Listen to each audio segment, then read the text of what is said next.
Welcome back, everybody, to the Creating Character Podcast. My name is James Willems. I am a podcaster turned pro wrestler, and I'm here, as always, with my friend and co-host, Scorpio Sky. As always, that's right. I am here. We are next to each other. We've got a great episode ahead of us. We've got a guest. We're really excited to have it. Before we get into that, we're going to throw it over to our producer, Eric Bador. Guys, welcome to the show. So excited to be here. Oh, I'm not the guest. I forgot we changed up the way we're doing this. Yeah. Guys, this is a really fun one. I'm really excited for our guest. We have actor, comedian, guy who fits really well specifically in this show, waiting in that world of like comedy and professional wrestling. You'll recognize him from so many different things, including the Pitt in Station 19. Ladies and gentlemen, Shane Hartline. Air horns. Cue the air horns. Oh, yeah.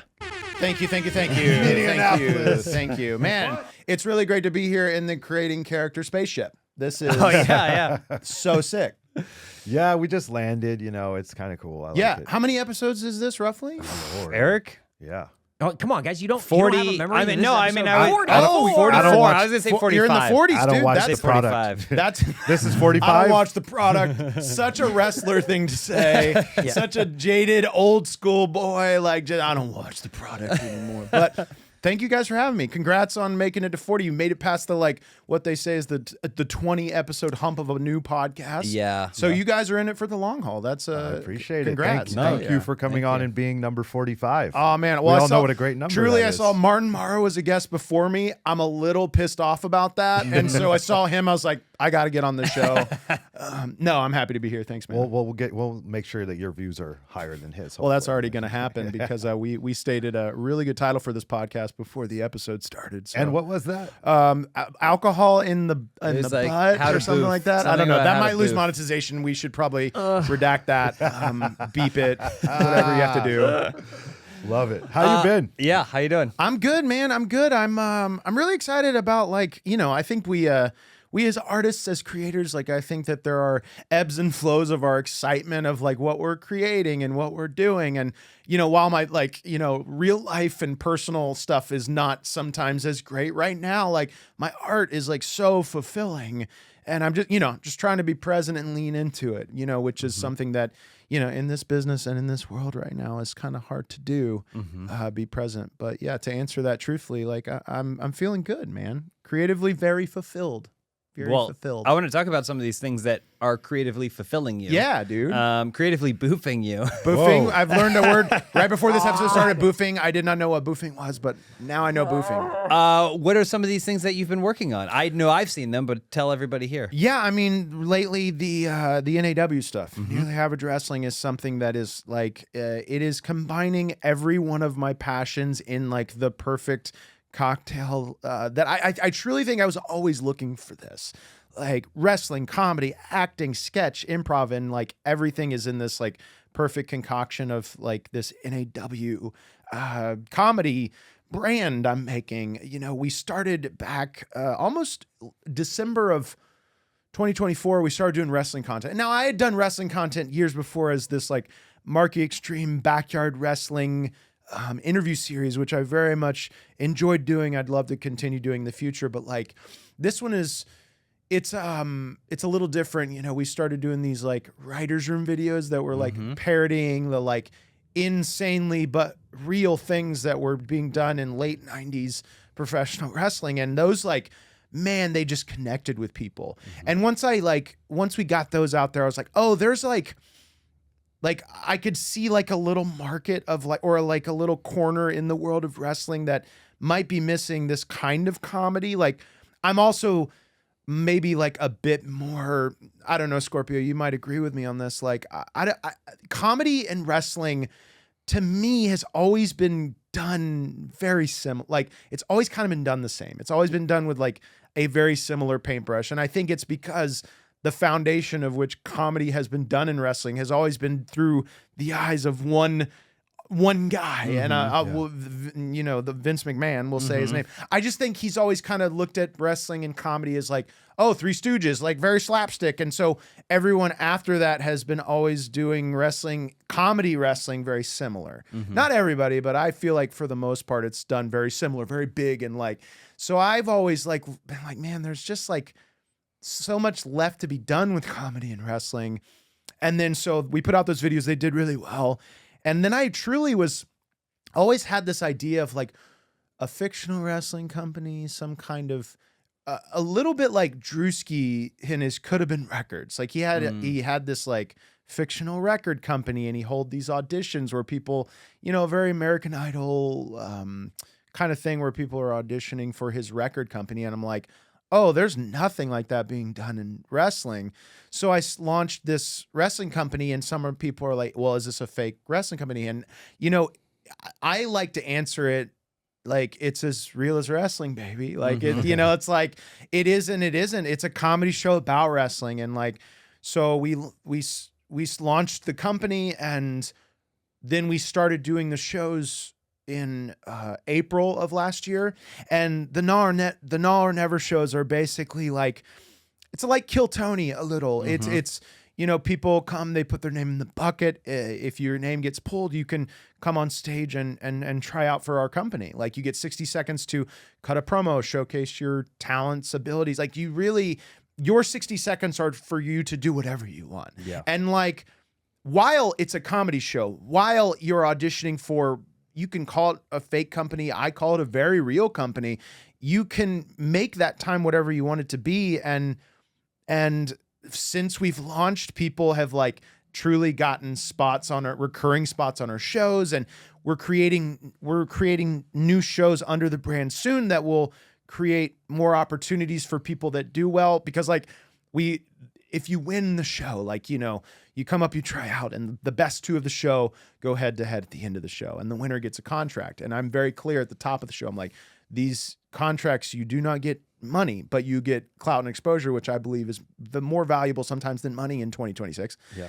So that's what we want to do, is like give people opportunity. And like, I don't know if you'd agree with this. I don't think there's like a lot of opportunities where people can, aspiring wrestlers or comedians, but mainly aspiring wrestlers, can come and like work out promos on a stage in front of people. Like, that's also what is exciting to me, is like giving up and coming wrestlers an opportunity. But you can also just be a comedian and you have a big character, or an audience member and you want to talk smack to your husband in the audience. Like, I want it to be like a karaoke kind of like party atmosphere. That's like what we're building towards. But we have so many things in the works, and like, this is it's really the beginning of it, and we're just having fun, and I'm just want to keep it that way. And I just want to make something clear to anyone who hasn't maybe seen clips of this show or been to one of your shows. There's promo work. There's also a lot of wrestling. Yeah. It's a very physical show. We always end the show with a wrestling match. Yeah. Like, I always like, I had a comment on YouTube recently that was, again, one of those like, well, this isn't a real wrestling show. How are you calling yourself a wrestling show? I'm like, what is a wrestling show?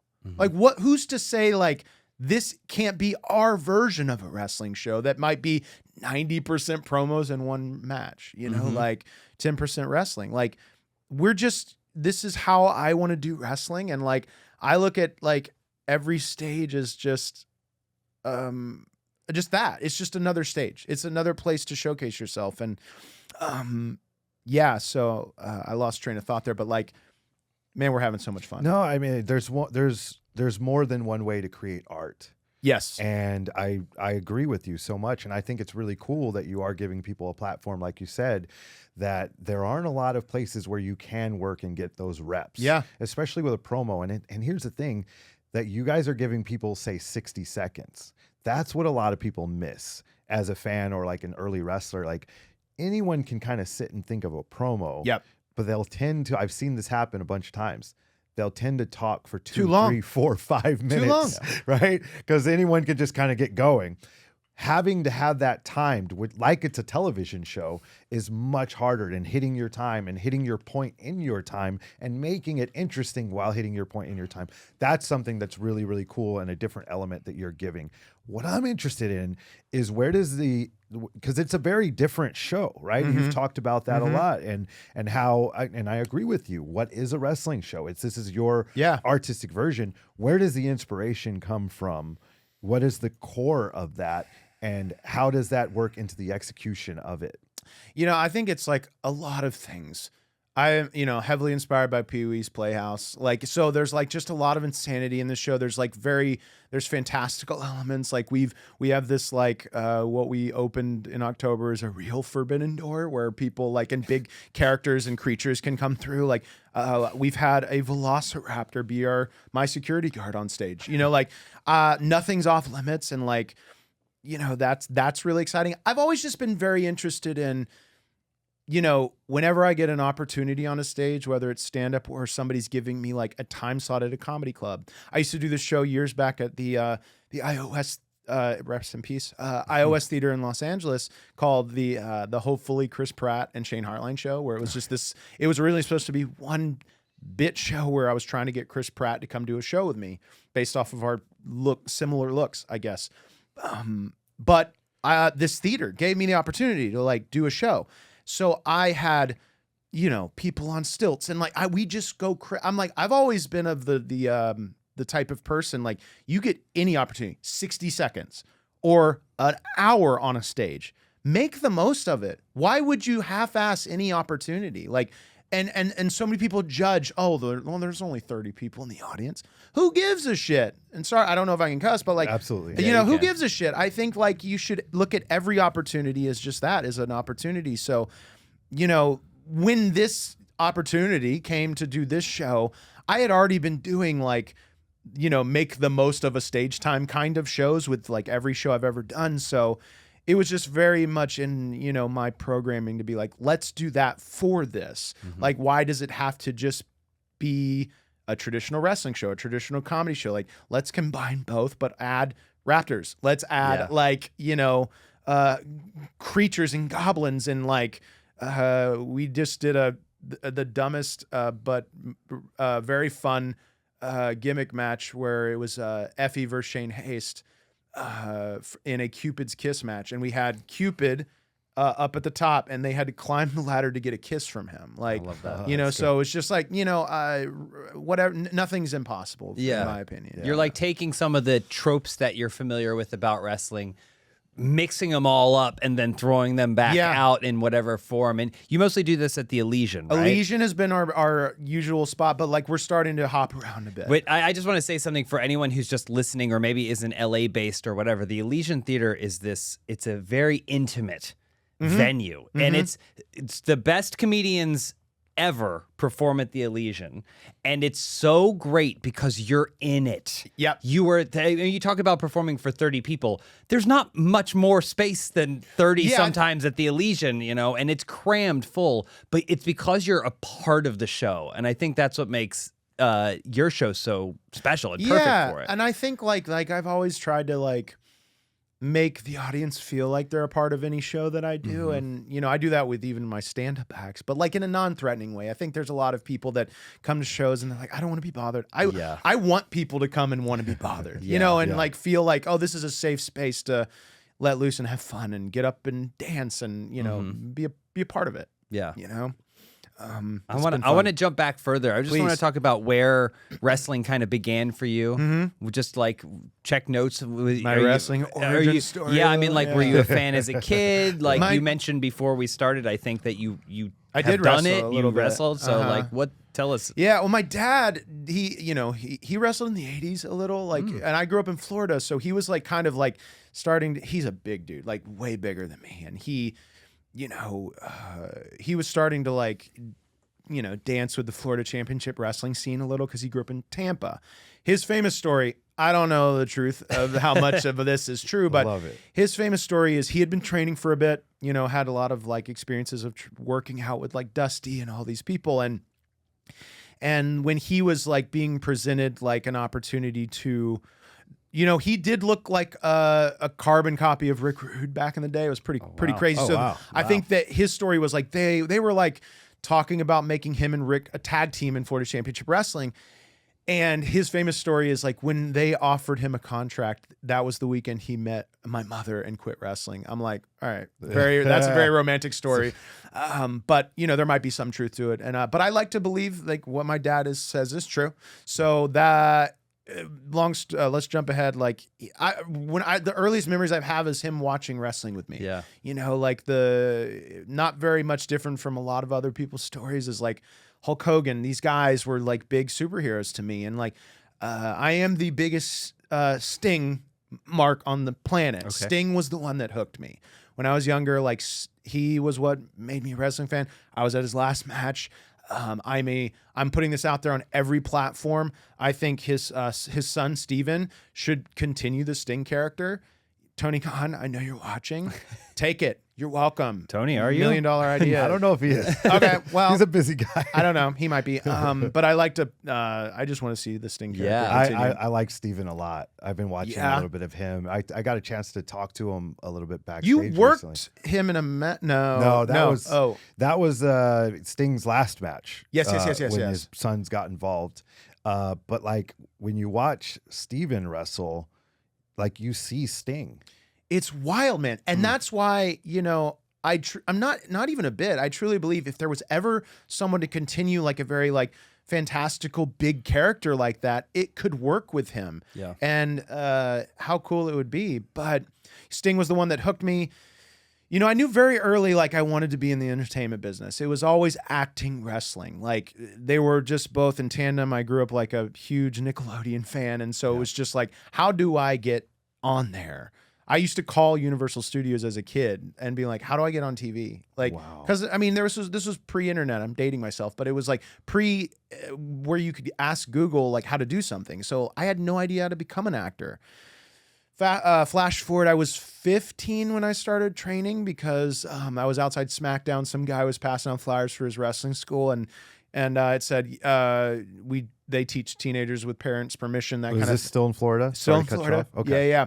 So I started training at 15, and by 16, 17, I was wrestling around the independent wrestling scene in Florida. I looked very different, but I wrestled as a surfer named Rip Malibu. I love that. And my finishing move is I would body slam my opponent, and then I would surf on top of them. Oh my gosh, that's great. Who did you train with? Dude, I'm you start mutt. I'm mutt. I trained with so many different people. Yeah, okay.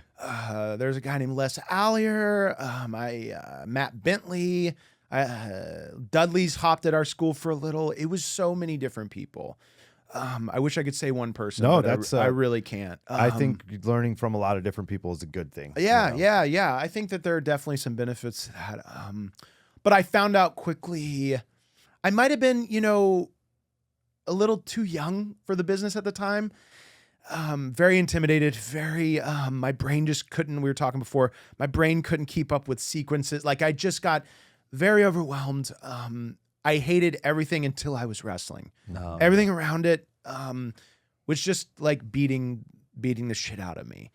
And this was right around the time YouTube was starting, and I started doing what I had already been doing, like making home videos and stuff and just like putting them on YouTube, and so quickly got attention. I got an agent quickly from YouTube. Wow. It was just in the early days of YouTube when like truly anything you put out there would, if it was even halfway decent, would get attention. Mm-hmm. So got an agent, started auditioning, and then like started wrestling less and less. Yeah. I never, you never fully ever quit wrestling. Like since then I've had 10 last matches. I've done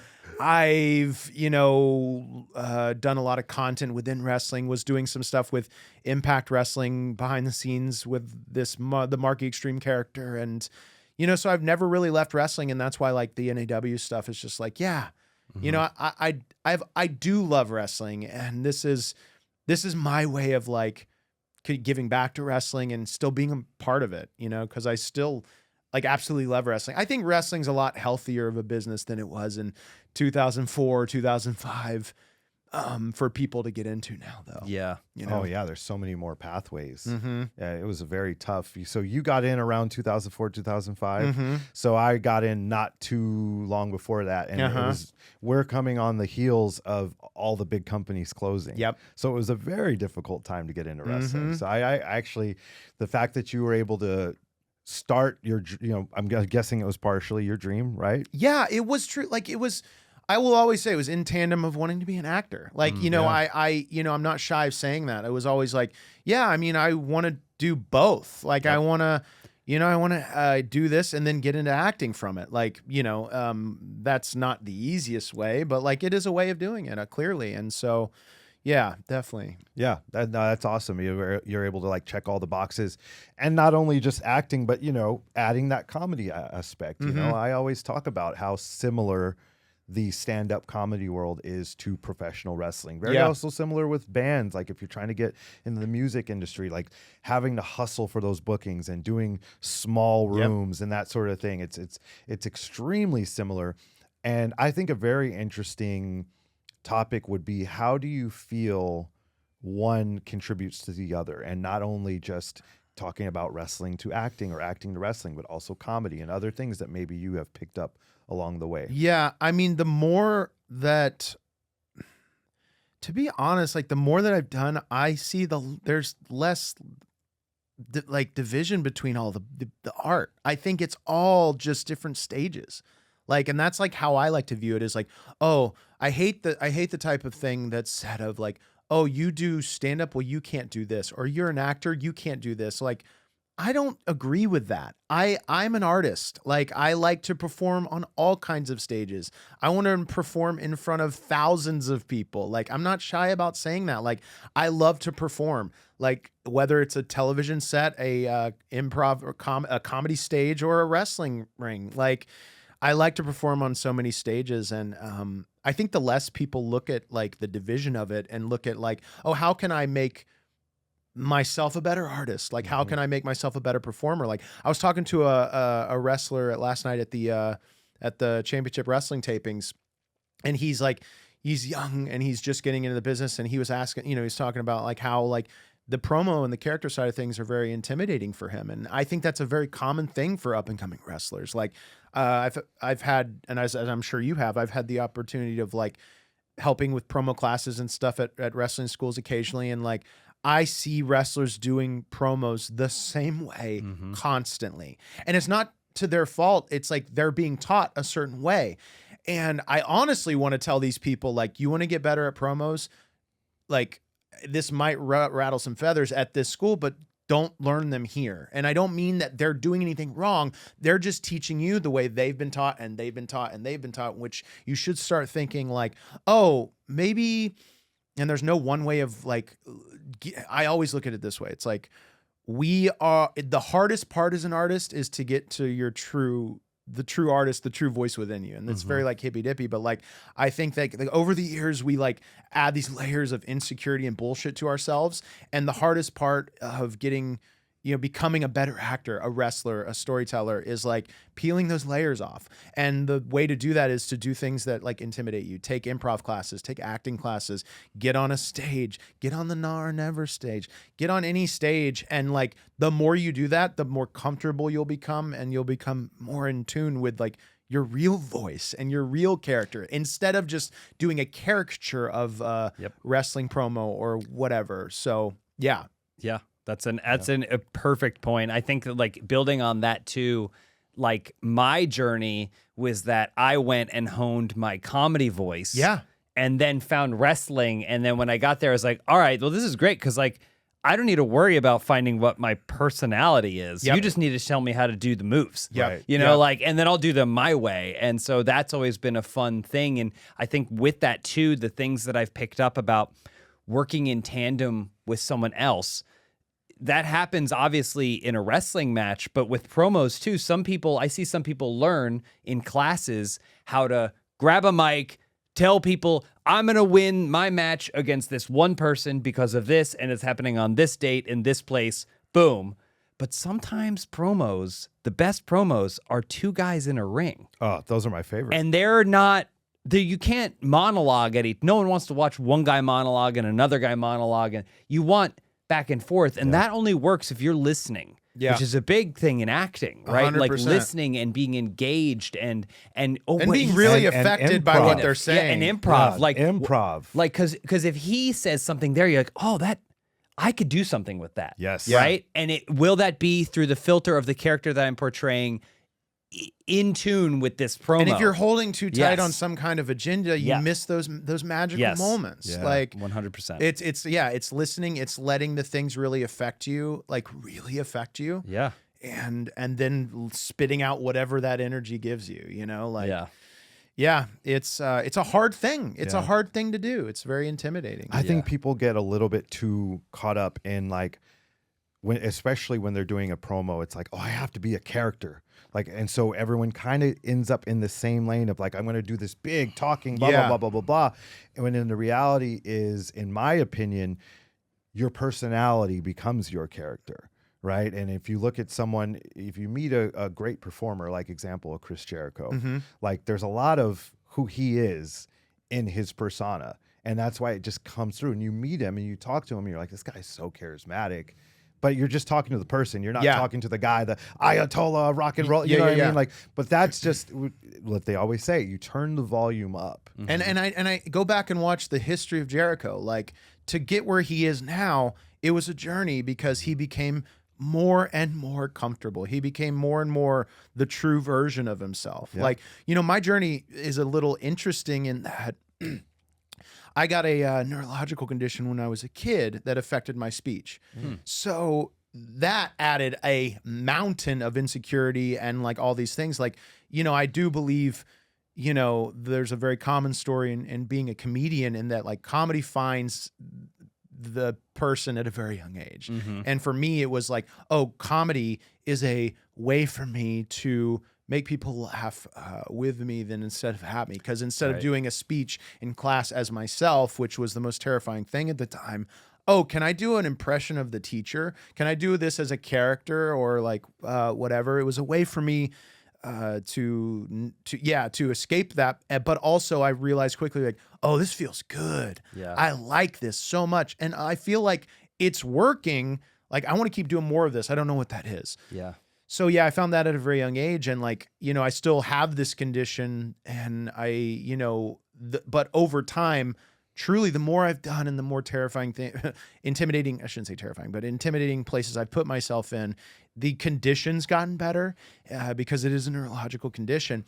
And I've cared less and less what people think, Yeah. Truly. You have to be that way. Yeah. You cannot focus on what people think. Yeah.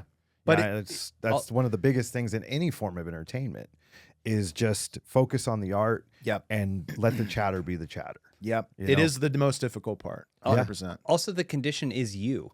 I think a lot of people try and think like, oh, there's the condition and then there's me. It built you, Yes. right? Like who you sitting here now and all the things you've achieved, it's all one thing. And so many people, when they go, I'll try and bury this thing down. And no. Like, it's all one thing. I get it though, because for many years, I mean, I'm in a business as an actor. We're in a business as actors where there are some directors that are like, I need you to say this line exactly how I need you to say it, and then replicate that. For me, what's tough is like, or it is a little tough with my condition because it's in its title, it's called spasmodic dysphonia. So like, it is a sister condition to Parkinson's, so it uncontrollably affects the muscles around my vocal cords. So it is almost impossible to do replication. Yeah. It is almost impossible to say things, I've gotten better with it, but to say things exactly how a director wants me to. But hey, this is how I paint. And 90% of the time, people have liked that's how I paint, and that has been my journey as getting, becoming comfortable and accepting that's how I paint. Yeah. And because there were so many years that I hated that about myself. And you can almost see like when I started like embracing it and accepting it, you can almost see like a turning point in like my career, truly. And energetically, everything started changing for me. Yeah. I truly started booking more.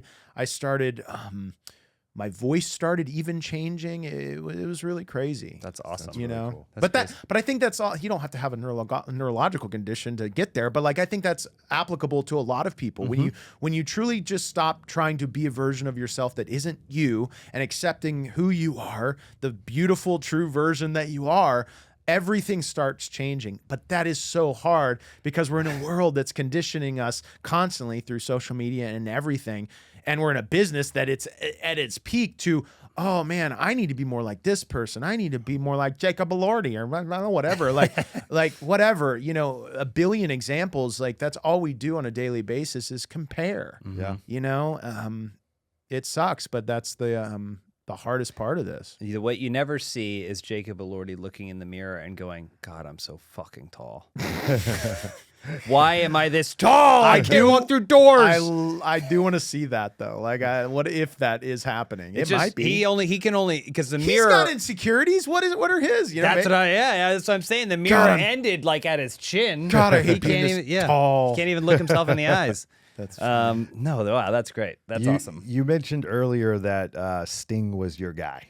Oh man, it's borderline embarrassing how much of a Sting fan I am. Nothing So embarrassing jealous about that you've worked with him and have direct contact with him. Oh, it was one of my favorite matches I've ever had. So Just can I touch you? please. Thank you. Wow, look at that. Thank you so much. That hand hit Sting in the face. You know what? Partially, truly, I'm realizing something now.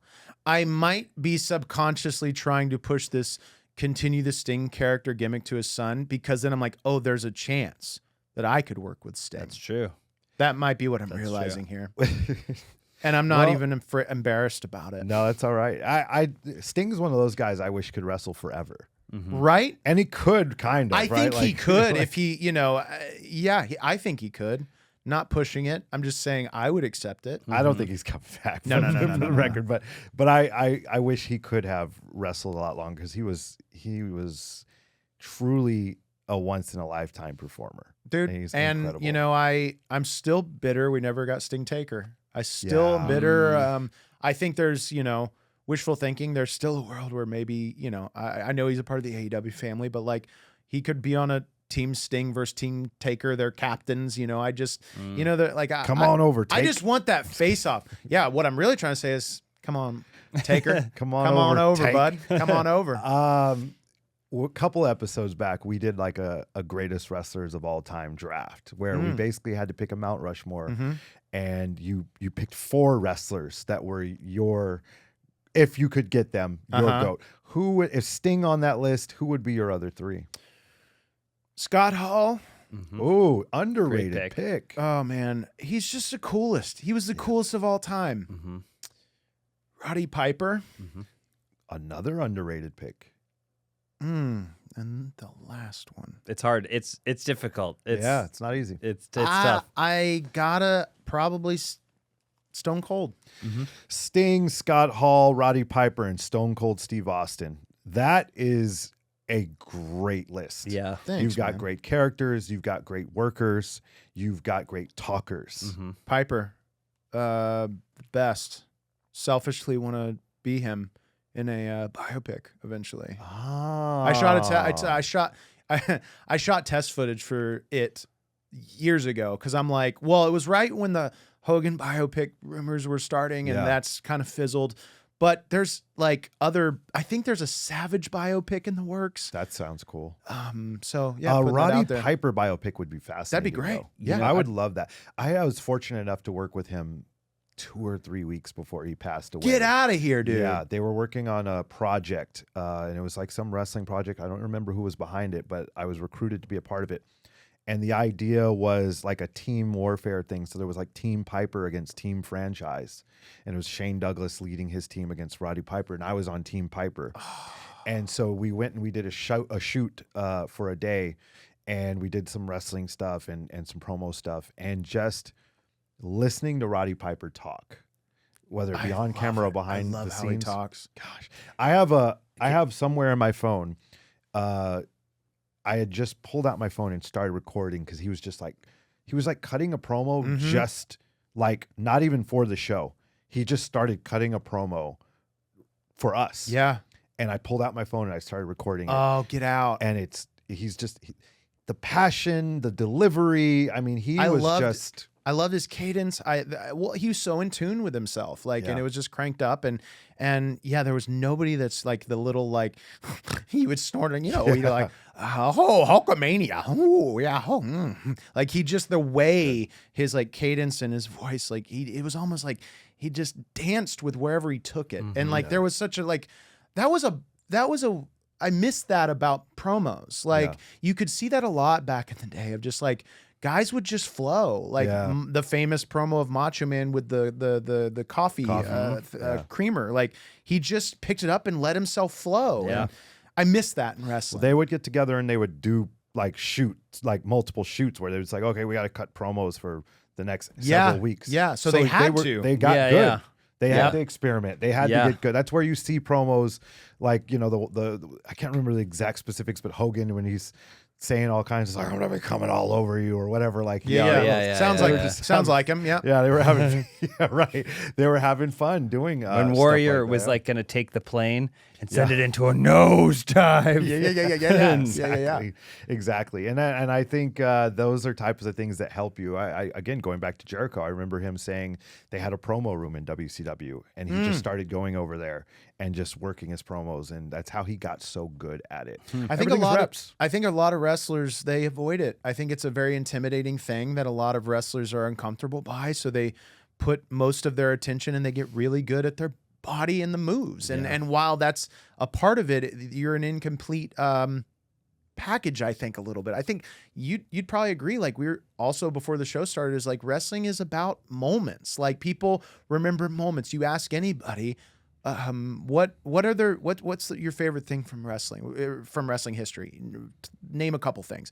And I bet 90% of people won't say, oh, that triple moonsault, whatever. While those are amazing to see in the moment, and I love that part of wrestling, it's rarely people's favorite things from wrestling history. It's always a moment. It's Hogan Rock stare off at WrestleMania. It's like, there's so much more about those moments. It's the lead up, the energy around it, the energy in the arena. Like it's, that's to me my favorite part of wrestling. Even when they mention a match, it's rarely a move from the match. 'Cause I know the match everyone talked about for years. It was like, oh, what's your favorite match? Savage Steamboat. But that's it. It's the match. I probably say something a little controversial, and I don't think I've ever heard anyone say this. Don't do it. My favorite wrestling match in history is Sting Hogan 1997. Wild From Starrcade. Or Slam While Marine. the match, that was in the real 98, first right? one, the first one. Yeah. While that was looking back, garbage finish, match was meh. Yeah. It was to me the lead up. It was to me that night was the first pay-per-view that my dad ever ordered me, and that my friends came over and they became wrestling fans because I was 11 years old and I got to tell them everything that led up to this point. And so I didn't care as a kid. Yeah. The little that slow count or Sting isn't That's the tan only enough, thing wrong whatever. with that match, though. That's the only thing wrong with that. If I can just Looking be back, critical, of course. Nobody remembers that being a bad match if it wasn't for that shit finish. Yeah, it was just the politics. politics. The politics. Politics exactly. of like. And that's frustrating. You Sure. know, and especially if you're someone like a Sting fan, he should have had the nice, clean. This was a story that was built for 2 or 3 years, man. Yeah. Like this is.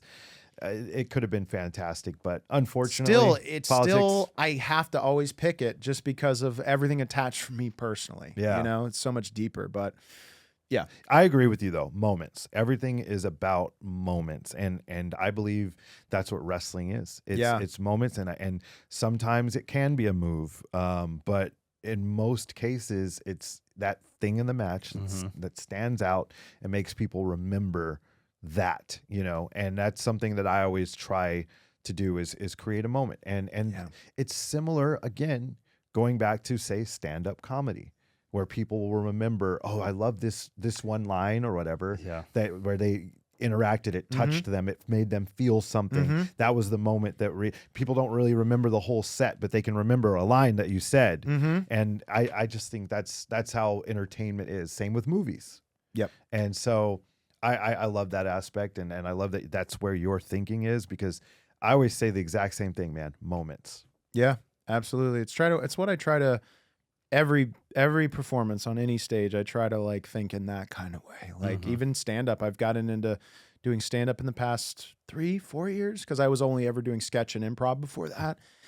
And then like I had a very great opportunity. Somebody asked me to open with him and do some shows around the country, which was so sick. But like out the gate, I was thrust into doing 20-30 minutes and I'd never done stand up before. Oh, wow. So I'm like, the only thing I can do is what I know to do, and characters, playing with the audience. And then over time started formulating a set that's like a very non-traditional stand-up set, but it's very me.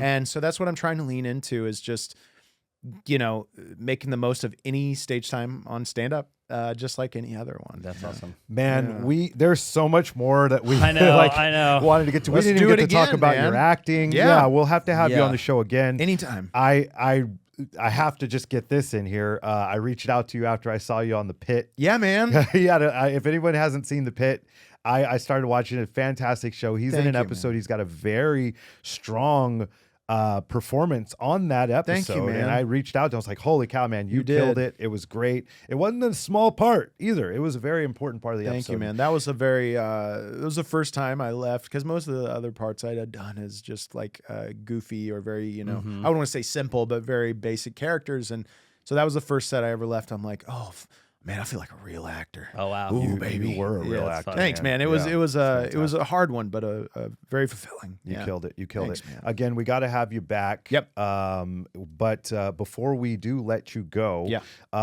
where can people find you? Yeah, Shane_Hartline on socials. Nearly Wrestling on socials. We are doing shows monthly. We got a very big show coming up in early May. We're finalizing all the details. So by the time this episode comes out, I don't know if everything is finalized, but it might be. But so come see Now or Never, hopefully in a city near you. You ever heard the term GMB? No. Is this a good Nope. It means get me booked. Give me book. Get us on your show. Dude. You and I have talked about Dude, it. Oh, Scorpio. yeah. Dude, don't even. You I know. doors open for you, I but know. please. Yeah, please absolutely. come. Absolutely. Yeah, Yeah. it'd be fun if maybe we can do a little cross thing. Yeah. We can come. 1000%. You and I have talked about. Scheduling wise, it's just been crazy. I You know haven't it's been an able to open get over door, there, man. but yeah, I would love to come over there with James, and maybe we can do something. Have Shane some Haste, fun. a friend of this show. Yeah, Yeah. I know he's on that all the time. We'll make so. it happen. 100%. Heck yeah, that'd be awesome. That's great. Yeah, if you want to find me, find what I'm up to, James Willems is the place to be. I also want to put over April 3rd. Glitter Factory presents Celebrity Death Snatch. Shane and I are going to be on a show together. Dude, I'm going to be Bam Margera on that show. I'm going to go out there, Jackass First Punked. We're going to steal the show. Oh, hell yeah. It's going to be awesome. It's MTV Spring Break themed. It's going to be a blast. Who are you playing? I'm playing Scott Stapp. Oh, I'm very jealous about I'm that. wrestling actually Fred Durst, and very I'll be jealous playing about Scott Stapp. So It's I'm dude, super excited. It's going to be so You're going to be fun. Bob Sapp. Bob Stapp. That's Yeah. the one. Bob Yeah, Sapp. yeah, yeah. Yeah. Interesting. Yeah. But that's going to be an awesome show, and we'll both be there, so you might as well come out and see us. Heck That's yeah. going to be a blast. And of course, as always, Sky. Yeah, look for me on all social media platforms at Scorpio Sky. Eric. Yeah, hey guys, it's Eric. I've been here the whole time. Thank you so much. This has been a good. Hey, listen, this is a great episode. This is a lot of fun. You can find me at Eric Bedour on everything. Again, TikTok's the place to be. Car crashes, weird animals, all kinds of stuff. You want to check it out there. But you can follow this show at Creating Character Pod on Instagram. Check us out on YouTube. Might have a little bonus video based on this episode coming up soon. Guys, this is a lot of fun. This is a really good one. Yeah. Shane, This thank is you so great. much. Thank you, guys. Yeah. Thank We you. got to so get you much. back, man. Thanks for having. Yeah. I was almost going to say thanks for having us. Thanks for coming on our You're welcome. You're welcome. And thank you to everyone for watching and listening to this show. We'll see you next week. Thank you so much, Shane. Bye, guys.